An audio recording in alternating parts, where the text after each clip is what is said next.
Washington, D.C. Democratic lawmakers announced a resolution Wednesday asking the federal government to pay potentially trillions of dollars in reparations to descendants of slaves and people of African descent, but not all members of Congress are on board. "I think that is just the woke ideology peeking and rearing its ugly head," Rep. Kot Kamuk, a Republican, said of the push for federal reparations.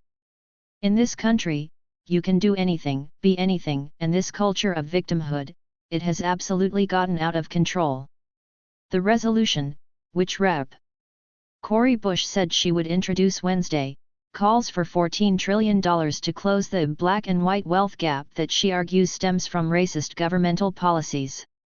"Black people in our country cannot wait any longer for our government to begin addressing each and every one of the extraordinary bits of harm, all of the harm it has caused since the founding, that it continues to perpetuate each and every day all across our communities all across this country," Bush said at a press conference Wednesday alongside fellow Democratic reps.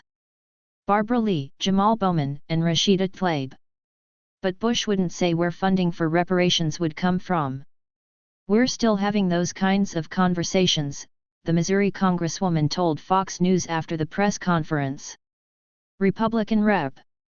Chip Roy of Texas said the notion of reparations are so absurd, they don't even merit a response. Rep. Gary Palmer worried about the financial impacts.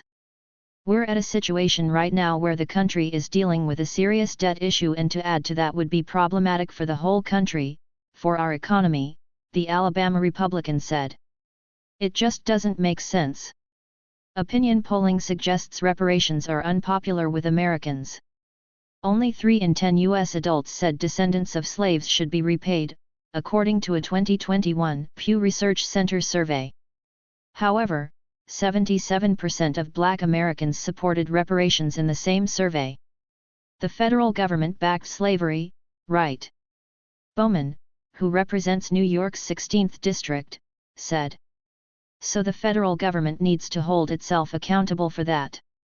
And then policies that have continued throughout American history have continued to inflict harm on Black Americans." Bowman praised California for being the real leader in the reparations debate after the state's reparations task force recommended cash payments, which could reach as high as $1.2 million per recipient. Even their own Governor Newsom has said that he doesn't support this because he recognizes that it will break the bank, Kamuk said, adding that slavery was never legal in California.